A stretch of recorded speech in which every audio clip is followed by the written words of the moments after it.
அனைத்து இந்திய அண்ணா திராவிட முன்னேற்ற கழகம்தான் மக்களின் உண்மையான இயக்கமாக திகழ்ந்து கொண்டிருக்கின்றது. நம்முடைய மாண்புமிகு புரட்சி தலைவர் டாக்டர் எம்ஜிஆர் ஐயா இறந்து 38 ஆண்டுகள் முழுமையாக முடிவடைந்து கொண்டிருக்கின்றது.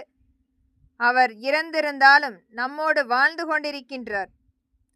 அனைத்து மக்களுக்குரிய நலத்திட்டங்களை கொண்டு போய் சேர்க்க வேண்டும் என்று நம்மளுடைய மாண்புமிகு புரட்சி தலைவர் டாக்டர் எம்ஜிஆர் ஐயாவும் ஜானகி அம்மாவும் எண்ணற்ற தியாகங்கள் அவர்கள் அன்றைக்கு சம்பாதித்த அனைத்து சொத்துக்களையுமே முழுமையாக மக்களுக்காக கொடுத்து சென்றவர்கள்.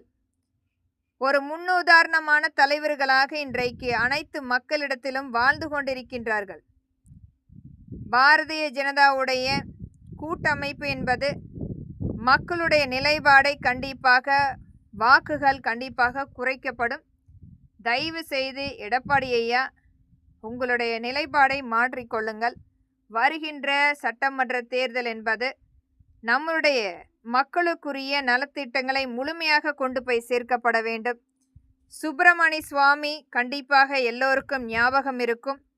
நம்முடைய மாண்புமிகு புரட்சி தலைவி அம்மா மீது தேவையற்ற குற்றங்களை அவதூறாக கொண்டு வந்து பதிவு செய்து வழக்குகள் ஜோடித்து இவர்களுடைய ஆட்சி அமைப்பில் மிகப்பெரிய அளவில் அன்றைக்கு நம்மளுடைய புரட்சி தலைவி அம்மா இறந்ததுக்கு காரணமான இவர்களை கூட்டணியில் இருந்து விலக்கப்பட வேண்டும் என்பது என்னுடைய கருத்து. இது மக்களின் கருத்து. நன்றி.